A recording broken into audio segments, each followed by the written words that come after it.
Let me throw some adjectives at you, some words, some phrases. Wow, oh my God, incredible.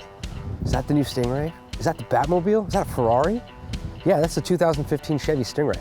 I'm here at Alan Wilczek's farm, taking it for a spin on the track, driving it on the road. I'll tell you what it's all about. I'm Tom Albrecht, and this is FL Detours.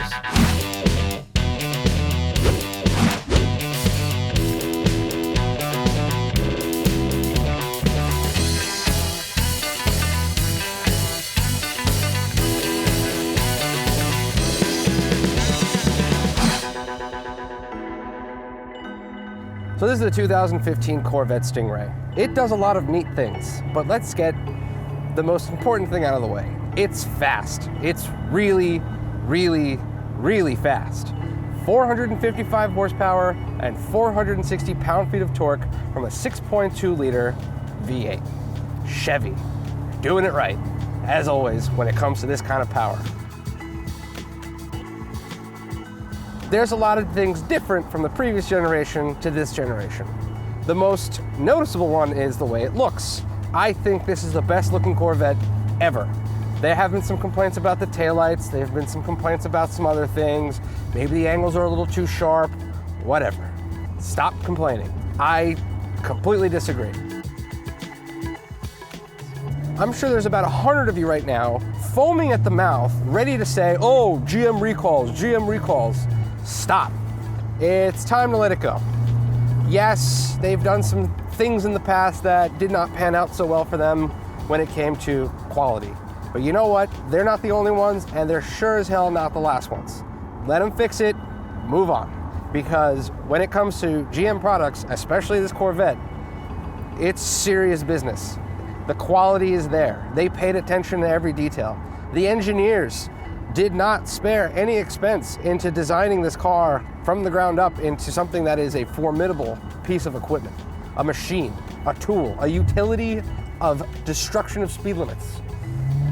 It is fast as hell, 0 to 60, 3.8 seconds. It is loud as hell. When you get on the gas, oh yeah, that's not even as loud as it gets. It gets louder, trust me. I just can't do that in a residential neighborhood because I want to finish this review without getting arrested. Let's talk about technology, magnetic ride control. It has heads-up display, which tells you your G-forces, tells you your speed, your RPMs, and you can actually change the way the diagram looks, which is really nifty. The cockpit is driver-oriented. It is basically designed for the driver to have all the information and anything he needs right within his reach at all times. All the displays are crisp. My only complaint is that when you go to touch things on the menu, you actually have to put some force behind it. The sound system is loud. The bass hits hard for all those people that want a good sound system in a convertible like this. Convertible top moves up and down very quickly. You can put it up or down at a traffic light and don't even have to worry about beating it. It'll always beat it, as long as you don't do it right before it turns green, obviously. Let's talk about some of the fun little settings this thing has. You can either go into eco mode, touring mode, sport mode, and track mode. Each of those things sets the car up a little bit differently. Touring mode obviously is a little less aggressive.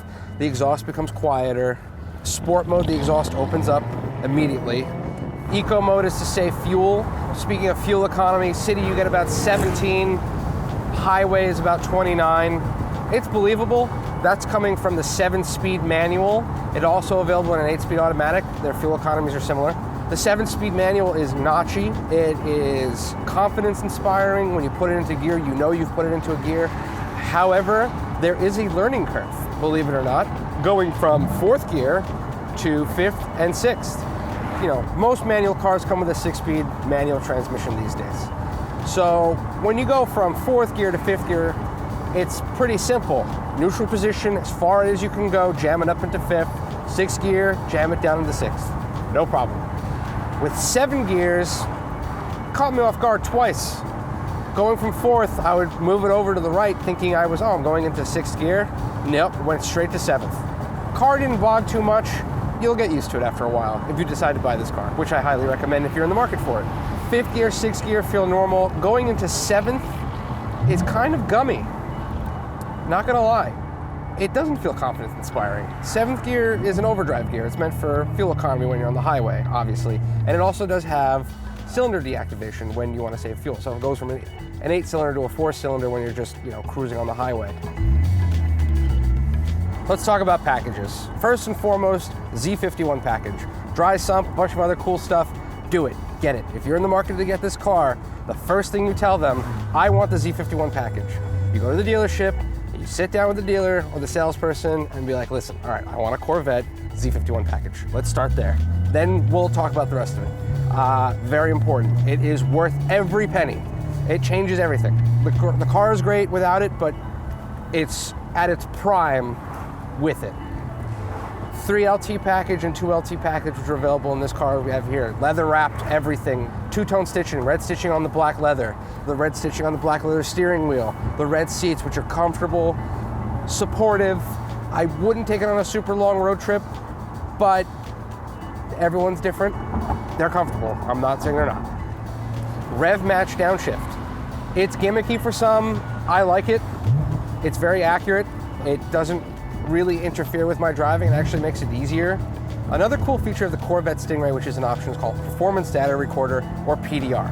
There's a camera which records what you're doing as you're driving. If you are into going to track days, I think it's a very awesome feature which will help you improve your driving, because you can go over the data. You can go over, where you turned in. You can check your apexes. You can check whatever you want to check. There's also a valet mode, which has recently come under fire as a violation of privacy. Basically, it data logs and records whoever's driving your car from the valet service. So hit the playback button and you'll see if they drove the car, parked it, and shut it off, or went around the block a couple hundred times at 99,000 miles per hour.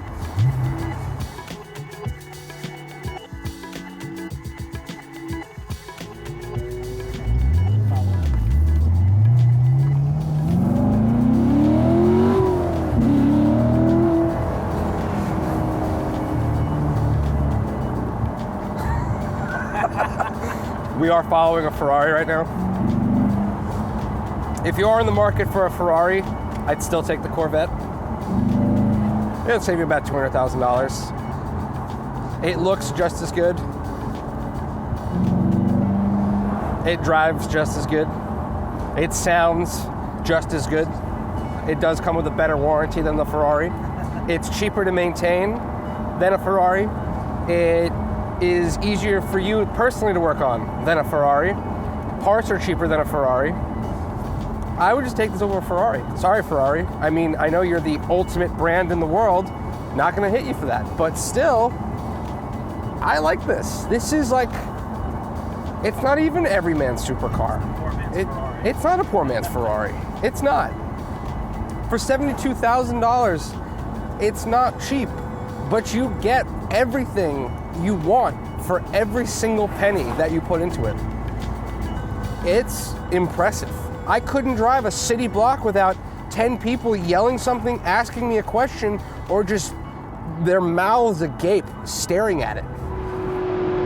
That's 3 G's. Yeah, I feel it. Now, I do have complaints about this car. Don't get me wrong. I'm not going to just say it's the best thing ever since sliced bread and there's absolutely nothing wrong with it. Absolutely not. Let's get into some of the negative things. It's low to the ground. It's kind of annoying to get in and out of it. Could be a good thing because you never want to get out of the car and you just want to drive it forever. But eventually you need to get out of the car.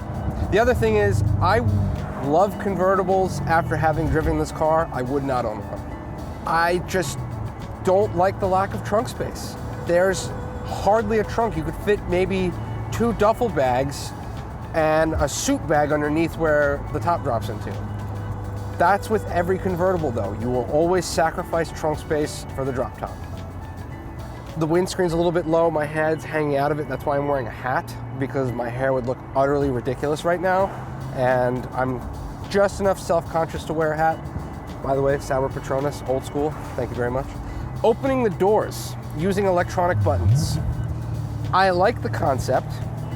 However, the execution seems a little bit weird. For the driver, it's down left. On the passenger side, it's in the handle that the driver doesn't have on the right. Those buttons don't work until you hit the unlock button. There's an emergency release lever on the bottom to force the door open, just in case the button stops working or the battery's dead or whatever. But I don't know. I kind of like the mechanical thing. a little bit more. It's one less thing to break, or one less thing less likely to break. One thing about the design, the car looks beautiful, absolutely beautiful, except for one thing that I just seem to be mildly bothered by, and that's the side mirrors. They look like just like a fist with a mirror in it. I was hoping for something a little more angular, a little more aggressive looking.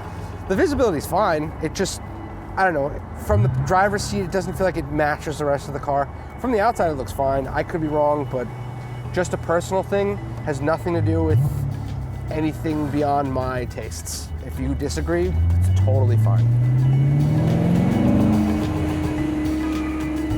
So during my time with the Corvette, I had the opportunity to drive up to Alan Wiltig's private track on his farm. I let Alan take a ride out in the Vette, and as he was ripping it around the turns, he had no problem musing, and I quote, "This car is the McLaren 650S of America." It was truly a joy to see someone who understands cars on a really technical level, being a race car driver himself, that he approved of what GM has accomplished. And I think that hits the nail on the head of what GM wanted to accomplish. So I know it's a little bit brazen for him to say that a Corvette is equivalent to a McLaren, but let's look at some numbers. It's 57% tighter than the C6, and it's more rigid than the MP4-12C Spider from McLaren. That says a lot.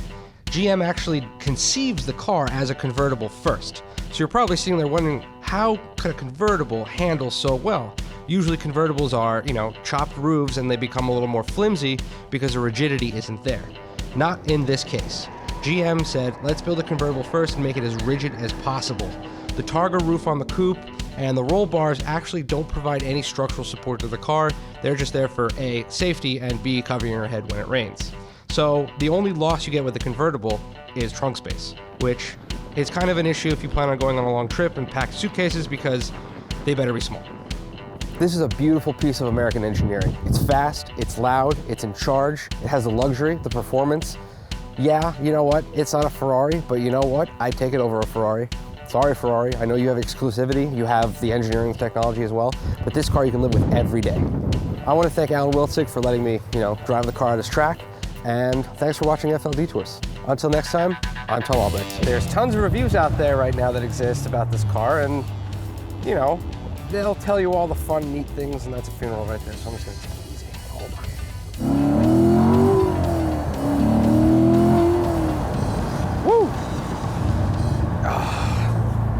Yeah, it's fast and loud. America feels like. That is America. I wanted to yell America, but this isn't the other guys.